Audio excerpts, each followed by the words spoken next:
So, hey everyone, I'm making this Q&A video. I said I would make one, and I'm sort of struggling to record this thing because I'm so self-conscious of the way I talk, so I'm sort of stopping this recording and starting it over again, over and over. I figure I might as well just go for it, and if the rambling gets too out of hand and I stutter too much, or I twist my tongue, you just have to bear with it, so yeah. Okay, so what have I been up to? And why have I not posted that much on Tumblr recently? So I have been drawing a lot, and you are sort of seeing me post things now recently because I have this big backlog of art. What happened was I started drawing things that I wanted to use as stickers, and then I didn't want to upload anything until my store was set up. So I just kept putting it off until everything was set up, basically. It took me a long time, but yeah. Alright, more questions. How long have I been drawing, and what got me into drawing in the first place? And what keeps me motivated? Here's a question about if there was a special moment or artist's work that got me into drawing, and what are some early inspirations, basically. So, for me, it was when I was 15 or 16. This was in 2009. One of my friends in my class, he got really into Naruto and animes, and he didn't have anyone to talk to it about. So one day when I was at his place, he decided to show me some Naruto to try and get me hooked on it. And he showed me the fight with Rock Lee and Gaara in the Shunin exam. It's this big fight, and to me that was just mind-blowing because not even having seen DBC growing up, being completely fresh to shonen anime, it was just the coolest thing ever. Him dropping the weights and being fast and just poofing around like DBC style. And it was also pretty violent back then, never having seen anime before really, except for Pokemon and Sailor Moon. Just seeing blood in a cartoon like that, when Rock Lee, he gets his arm crushed at the end or whatever, and just seeing that, it was so crazy to me, and it really inspired me to see those characters and seeing basically a cartoon made for you. And Naruto is really for that sort of age, 15, 16, where you are into violence and all that. So me already sort of being a fan of drawing and art, because I was always drawing growing up, it just really put this big drive in me to try and improve my art. Prior to that, I had never really tried to get better at drawing at all. I was always doodling when I was playing a game or whatever, and I remember I used to draw Ratchet from Ratchet and Clank, and I would draw Sly from Sly Cooper, furries. I would also, before that, I liked to draw Link a lot, and the Sora. I thought the Soras were really cool.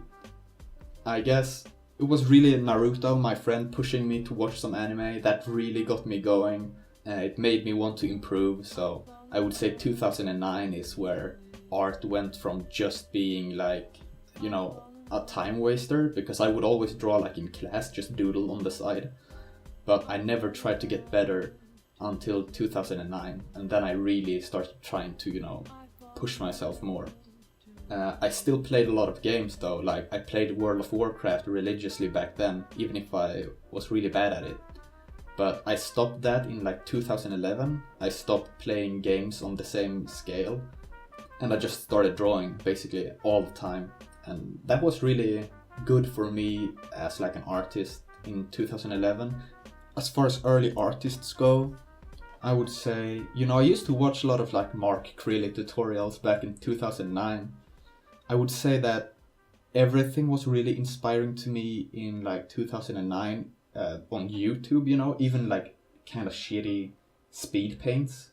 I thought that was so cool because I had no idea how, digital art worked. So seeing someone draw this sparkly anime girl or whatever, it just looked so cool to me.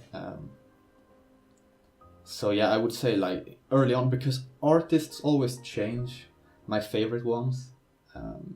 Back then it wasn't so much about quality necessarily, it was just things that resonated with me. So the artists I liked back then are not the same ones I like now. What motivates me to keep going sort of leads into a later question, so yeah. Alright, this next one is from Buxby, and it says, I always love hearing about what keeps the artist going. We all have our own techniques and ways of pushing ourselves to either get better or even start doing something when we're not having a great day. I'd love to hear what keeps you motivated. So, okay, what keeps me motivated and what keeps me going? I would say that this is one of those questions that it doesn't give the most flattering answer, right? Because you would want to hear, this really inspiring talk, but that's not what you're gonna get here, right? So I would say the two things that keep me going is habit and fear, basically, right? It's habit is just I spend like every single day I draw as long as I'm at my place. If I'm out of town, then no, but every single day I make sure to draw a bunch. So waking up, I just know that I'm gonna be drawing for almost the entire day, and that's just going to get me to sit down in the chair and to draw. And when I say fear, what I mean is I really don't want to have a normal job, right? Currently I live at home with a parent, so I don't have to earn a lot of money to get by because I don't pay rent, basically. I sort of steal money, no. But I would say that I feel a fire under my ass to make this art thing work. So that's a big motivator too, I feel like I'm running away from a normal job, sort of. And I'm really trying to push forward into being like a full-fledged professional artist. Currently I have a Patreon. I earn about half of like what I would need to earn to really sustain myself if I wanted to live by myself. So I still have ways to go. So I guess that's not really motivation, but I would say that those two things, habit and I guess I call it fear, but it's more a fire under my ass. Those things really keep me going. Alright, these next questions are from Zach Turner, Stella Farnahay, Pegasus, and Asriel. So the questions are you going to draw more Neela? Have you ever considered drawing Rosie or the bunny again? And am I going to draw more Isara for future updates? I'm definitely gonna be drawing more Neela in the future. He's one of the characters that I'm still sort of inspired to draw and fits into like a niche sort of character type that I'm still interested in drawing. As far as Rosie, the bunny, or Isara, I'm just currently not that inspired to draw them, to be honest. I might draw them in the future, but I'm not planning on it anytime soon, so sorry. So the next questions are from Dax and Killawoob.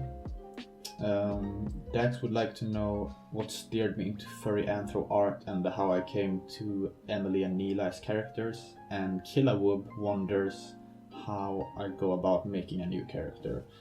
Okay, alright, so I'm gonna be showing here a little bit some stuff. So, alright, how I got into furry or anthro stuff? Like I said earlier, I used to draw like Sly Cooper and Ratchet in Ratchet & Clank, so I pretty early sort of gravitated towards, I guess, anthro characters. And then when I got to like browsing hentai online, I guess I just stumbled upon some Dr. Comet or something, and I just thought, I thought those characters, they looked a lot of fun to design because you didn't have as many restrictions. I get like you could just make the skin tone like a bright blue or whatever. That's what I thought back then, at least.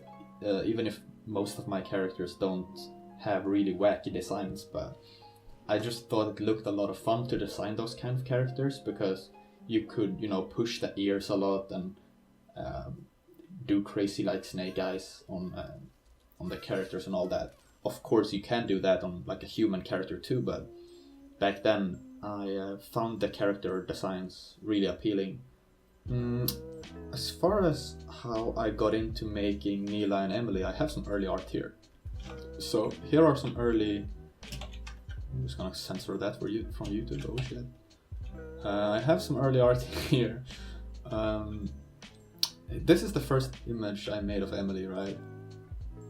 It's looking really scrappy right now, but back then I saw some potential here in the red bow, the white hair, and the sort of, I guess, almost pink eye back then.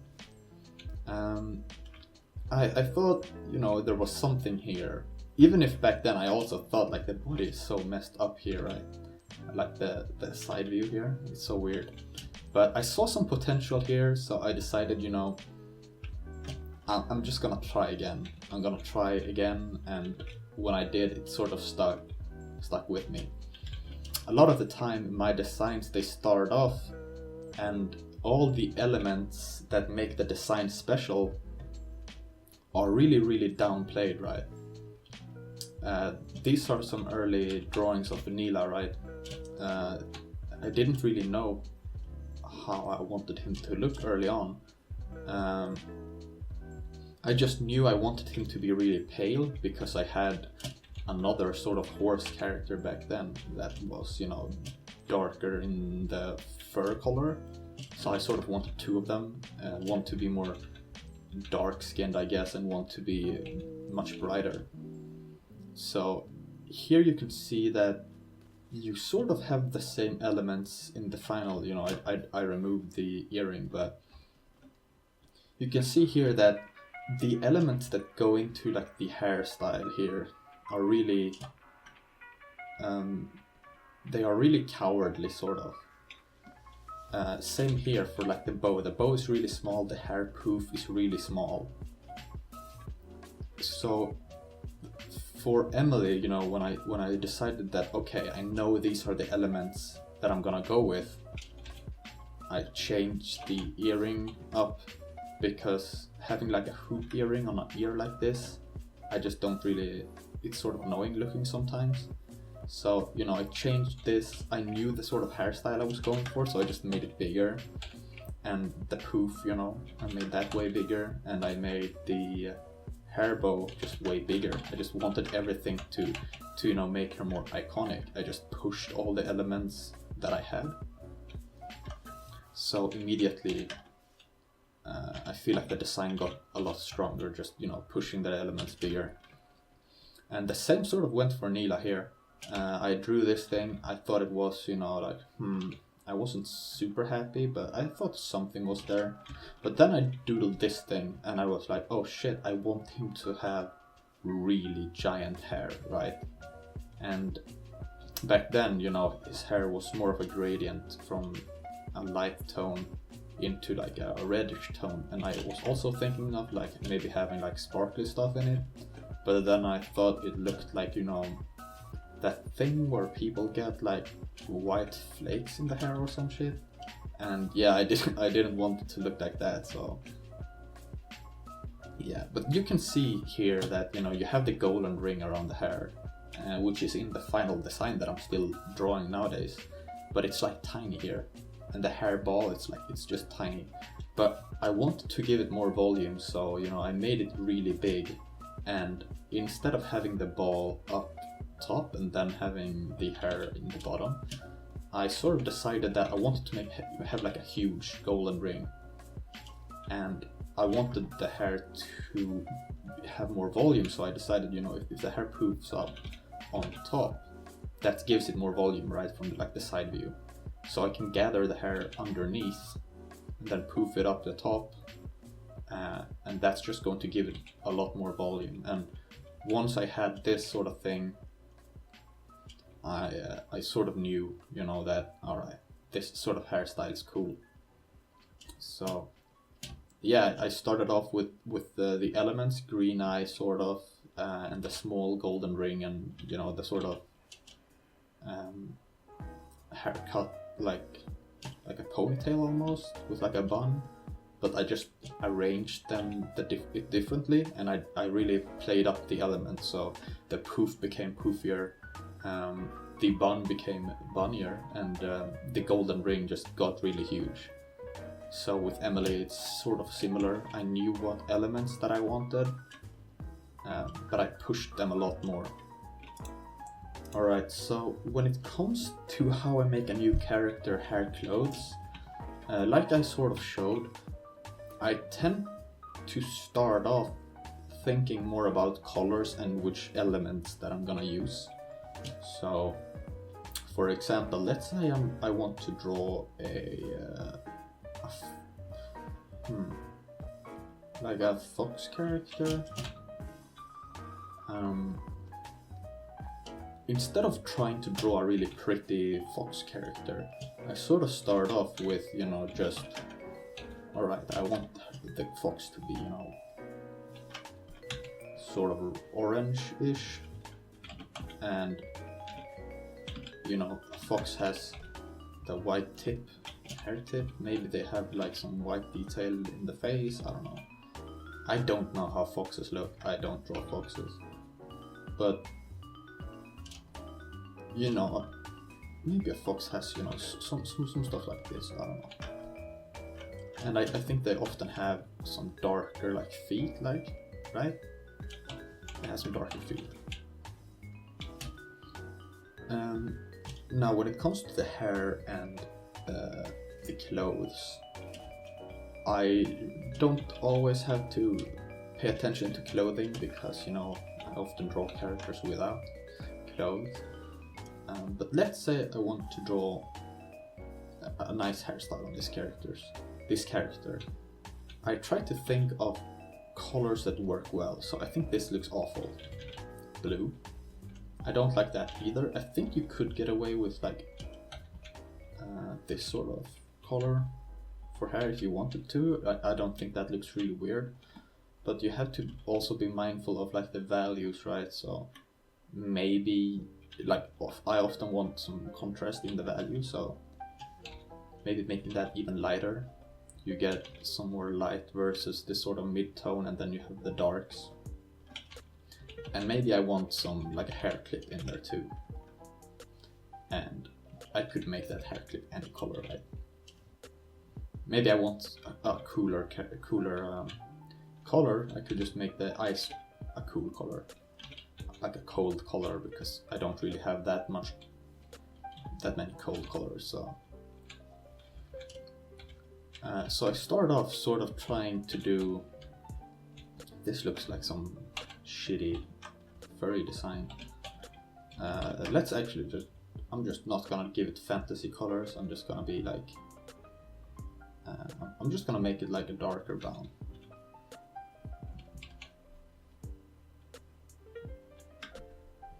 Alright, and I'm gonna give her a hair clip. Okay, so I start off with the colors like this. I start off just thinking about colors, and I start off thinking I really try to get the colors looking good. I don't worry at all about the character looking pretty at this stage. All I'm worrying about is the color setup and maybe the material, right? Like this is maybe a glossy thing.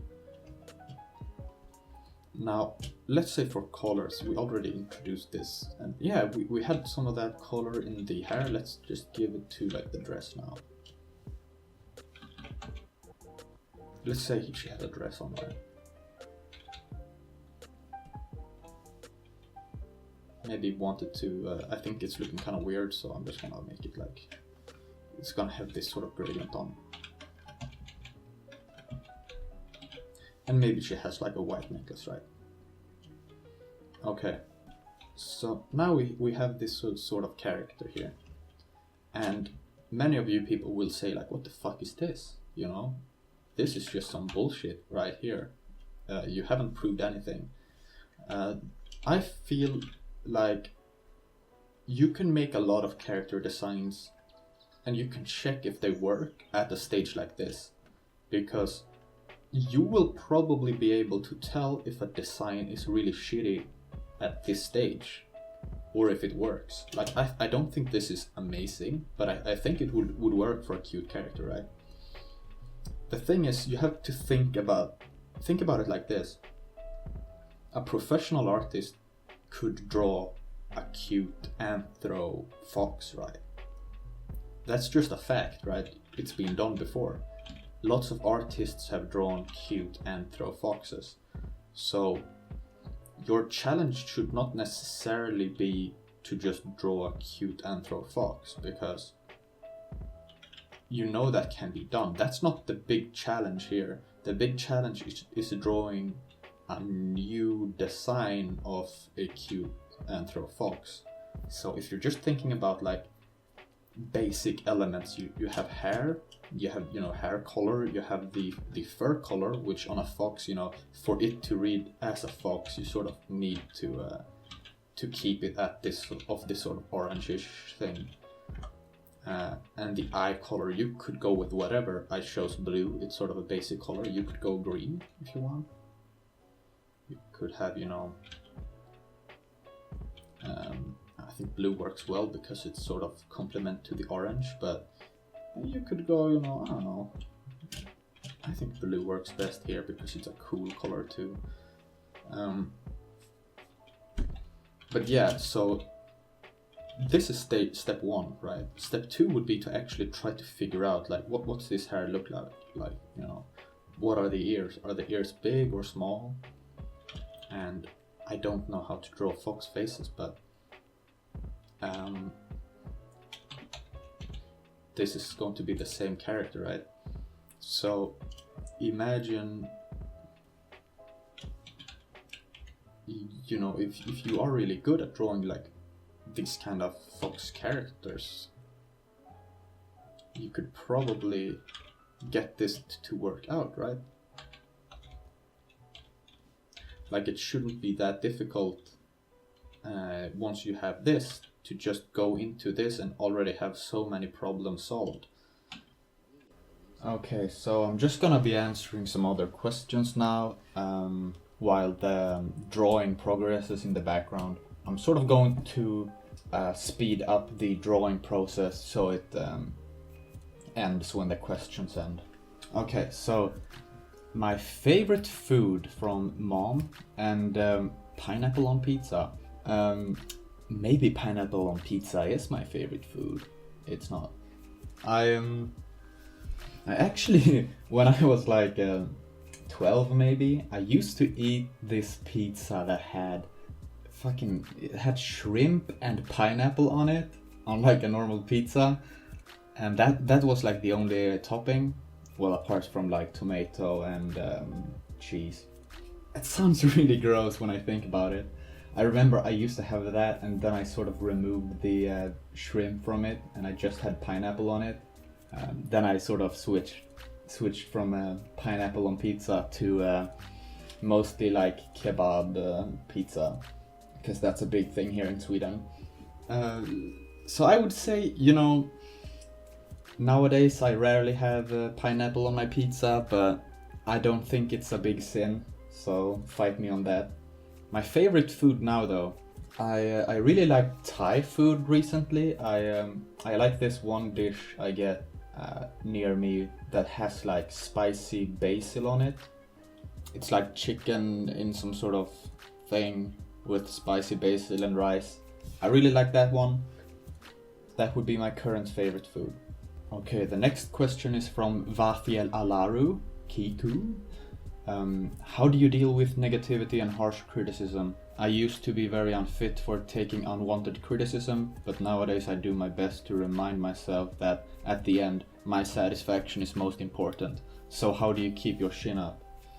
This is a hard question for me to answer because I don't get that much negativity or harsh criticism, at least not like based like on my art directly. I feel, you know, you've heard this before probably, that the criticism that hurts the most is the criticism that rings true, that you know, sort of agree with. And it's the same with me. The thing though with that is, like, I think 2 times or something, I've gone on like E621, which is like a furry gallery site, and you know, if you want to hear some critique of your art, you will mostly find it on sites where it's not your own gallery, right? People are much more willing to talk shit about images when they don't know if you're gonna see it or not. So I've seen maybe 2 or 3 times criticism on E621 where I actually learn something from the shit talking, and I sort of take steps to try and get better at it that way. So, you know, I sort of agree with you. Like, I'm the same in a way where, for a while at least, whenever I heard criticism, my first reaction is to get very defensive, right? Because I always go through, you know, things in my head about what works in my art and what doesn't work. And when I hear something new that doesn't work, that I haven't necessarily considered too much, but it's somewhere deep in my brain, I can still feel that, you know, it might ring true. I get really defensive at first, and I think to myself, you know, that no, that's not an issue, and I might sort of defend myself from the criticism with some weird excuse like oh, it's my style, dude, or you know, maybe I do have just this sort of misunderstanding of the rules, right? Like, maybe I've started justifying something I do that might not be perfect, and I'm justifying it as my style, which, you know, that's almost like a joke, you know, it's my style. Of course, a lot of the time that's just kind of BS, and a lot of people are sort of, you know, ridiculing that sort of person, but a lot of people, I think, actually do that "it's my style" excuse mentally to themselves.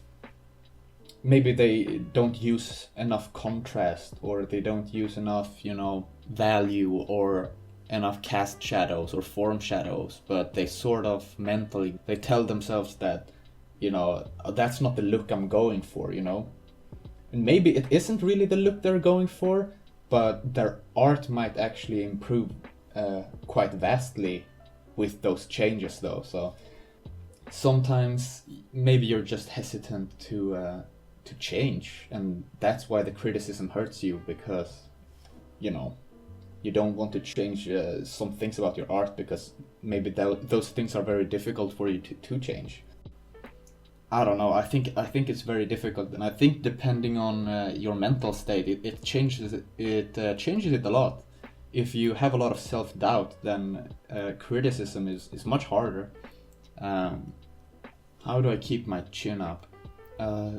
If the criticism is on the art, you can't take it too personally. And I know it. Some people, you know, all you have is your artwork, and it's very difficult to remove yourself from it because maybe your life is absolutely shitty, and you feel like the only thing in your art, in your life, that matters, and the only thing you're really spending quality time on is your artwork. So then when someone shits on it, it feels really bad, because it's like, oh, the only thing I stand for is my own artwork, and now this person is shitting on the only thing I stand for, right? It's like painting one image for your entire life and then realizing that this one painting is actually garbage.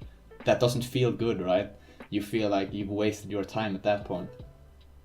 So I would say, if you're not finding an audience yet, but you are finding negative criticism, then maybe work on your skills and wait a little bit before you post your art online. Wait until the positive feedback sort of outshines the negativity you're getting, right? If people are just talking shit on you. That being said, there are some themes, like if you are one of the people who draw, you know, really weird diaper, I don't know, fucking Bart Simpson in a diaper. If that's your sort of subject matter, then I think it's going to be difficult to avoid criticism, right? You have to find some really weird circles to avoid criticism if that's the sort of content you're drawing. So Yeah, it's a very personal sort of conclusion you have to come to, and I think also the first few, unwanted criticisms, or the first times you get some hate on your art, that's that's when it hurts the most. And you also, another thing that helped me is you have to see every whenever someone talks shit on you on about you online, you have to see it as your brain should immediately think, okay, this is practice. Like you immediately get this bad feeling, horrible feeling. Oh shit, this person talked smack. But your first instinct should maybe be to just think of it as an opportunity to get a thicker skin, right? Because just imagine these YouTubers, going through all the drama, right? Just imagine like the shit they get, and they are broadcasting their face, their personality, their brand. They are completely connected to what's getting criticism. It's not just their work, it's everything about them that they get shit on for, and threats and everything. And some of those people, they don't give a shit because they are so used to it, and they still have their audience. They have people who do like what they're making. They just have to detach themselves a little bit from the online community. So I hope that helps. It's a long answer. It's very personal. Okay, next questions coming from Romaine and Yon Doe or whoever. Okay, questions are: can you explain your love for drawing, and have you made specific studies for that? And have I ever expanded into other art forms like sculpture? So I would say that my love for drawing, or my passion for it, I guess I can't explain it, it just came naturally. But as far as studies and expanding into other art forms, I went to a high school with an art sort of direction. It's still high school, so you're not really getting professional teachers, and you had to do math and chemistry and all that. So I really, like, study-wise, I would say that I really didn't learn anything.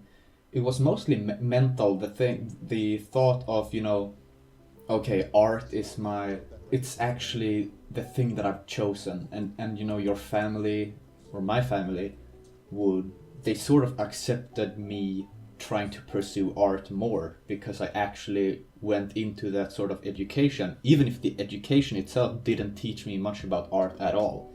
Yeah, in high school, we had to try some different things like oils and some sculpture and all that. The teaching wasn't very good, so I was really shitty at it. That being said, recently I've tried some ZBrush and I've just like dabbled a tiny bit in Blender, and Blender is really technical and it's really scary. It's like, it doesn't even feel like art to me at this point. Like ZBrush, I'm shitty at ZBrush. I bought ZBrush Core, right? So it's not as confusing. I would say that ZBrush, when I'm in ZBrush, I feel like I'm taking part in art, somewhat. I feel like I'm moving the sculpture. It has the dynamic feature, so I don't have to think much about polygons or any of that shit. I just worry about making the form. In Blender though, I haven't spent as much time in Blender, but it feels really technical, and like you're using a mouse, it doesn't feel like art. I truly think people can make amazing work with box modeling and with Blender. For me, as coming from like a 2D place, it feels very technical, it feels very scary. It's not really something that even feels attached to art for me at the moment. It feels more like pushing numbers around a little bit. Next up is from Gem Hunter. What keeps you from giving up on a piece? So I would say that what keeps me from giving up, I've gotten to a stage now where when I do art, I make sure, like when I'm doing a finished image, I make sure my line my lines or my drawing before coloring, I make sure it holds up well enough. This usually results in me finishing the picture because I sort of just rely on the drawing and the colors. Even if I struggle with them, I can sort of create something okay at the end. And since the drawing is there, you know, I sort of have the foundation. I would say though that in the past I wasn't as strict with the drawing, and maybe I jumped into doing flat colors too early, and I ended up a few times like sort of I would draw the thing and I would zoom in, I would do the line art, and then when I colored I would start noticing all these problems that I didn't notice earlier, and I just kept changing and fiddling around with things, and it just made me give up on it. So I would say what keeps me from giving up on it is that I sort of have to create art because I'm trying to make this my living, and I feel like the foundation works well enough, so that keeps me from giving up. So next question is from Shio Jaesk. Why do you draw such amazing art of things most people don't draw? Well, thank you. I guess most people want to be able to show their friends what they draw, so maybe that's why they don't draw really lewd pigs in weird situations. I don't know. Next question comes from Tequila on Stilts. That's a good name. I just now realized you're also a Swede. Ever thought of going to a con like Nordic FuzzCon? Yeah, I've thought about it. Probably not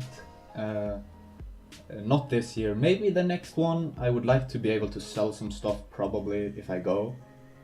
It's sort of expensive to go there, and I usually don't like to go to cons and stuff in like winter season. It's like cold and you have to travel a bit, and I don't really like it. But yeah, I'll probably go at some point. I might like sell some stuff if I make some merch or whatever. Could be cool.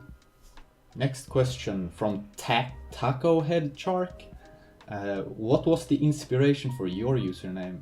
What was the inspiration for your Taco Head Shark? I would say I actually drew the first like furry picture that I knew I was going to post. You can see it on my Fur Affinity, the very first image that I posted there. I drew that first, and then I just decided that okay, I'm gonna try posting this and see if I get any sort of feedback, and I just wanted to post it. It was like the first furry thing that I had drawn. So I took a walk, because back then I had that as like a habit. Every day, every morning I would take a walk. So I took a walk and I was just brainstorming the whole way. It was like a 45-minute walk, and I was just going like, I wanted to start with a C, and I need there to be 2 words because I want people to be able to Google it, right? So those were my things. I wanted people to be able to Google it quick, and I wanted it to stick, so I wanted, you know, the 2 words. If I combine 2 words, I wanted them to sort of ring together, I guess. So I was thinking, you know, like, Cyan Cargo. I was walking past some trains, like cargo trains. I was like, cargo capsule, capsule cargo. And then I thought of like a pill, like a capsule, like CyanCapsule. I did not have cyanide in mind at all. I thought of cyan because that was my favorite color back then.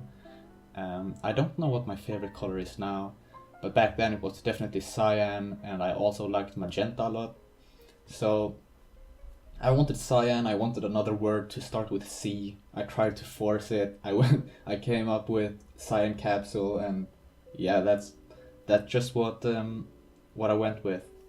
Alright, next question from King Boomer. Who's your all-time favorite cartoon character? I would... Do animes count? I was thinking about this for a long time, and I don't actually know what my favorite cartoon character would be. It's really difficult. But I would say that recently my favorite anime character would have to be... I really like shitty characters. I like characters that aren't super pretty and aren't super strong. I think my recent like favorite show I watched recently-ish, past like 2 years, I really liked One Punch Man, and I really liked Moomin Rider, the shitty biker with a big heart. I just really like him as a character. He's like I mentioned earlier how back in the day I got into drawing from watching the fight between Rock Lee and Gaara, and Rock Lee was also a character I used to like a lot because like he can only do like taijutsu, is that the name of it? I don't know, like the punching thing. He can't do any like magic stuff, and he's like a big fan of his fucking teacher, so he kind of dresses as him, and he's not pretty. He has these weird like frog eyes. He's still wicked strong, especially early on, but I feel like Moomin Rider is sort of Rock Lee, but to the very core. It's like Moomin Rider has an even bigger heart, and he's even shittier at fighting. He's just like a biker in a silly biking outfit. So yeah, I just ship him and Saitama a lot. I feel like, you know, Saitama has the strength and he has the power, but he lacks the willpower, whereas Moomin Rider, he's sort of the opposite. He lacks the strength, he's shitty at fighting, but he has the heart, he has the ambition to, you know, make the world a better place and fight the bad guys and all that. So I think they could be a good couple, you know. So yeah, Moomin Rider. So yeah, those were most of the questions that I got. I'm sorry if I missed you. I'm gonna try to respond to you via text. Yeah, I don't know if I'm making another video anytime soon. It's sort of a stress on me to make these videos, but I guess maybe the first one, maybe it's gonna get easier after this. But yeah, I hope this video wasn't too rambly and dry. Thank you for watching, and hit that subscribe button, yeah.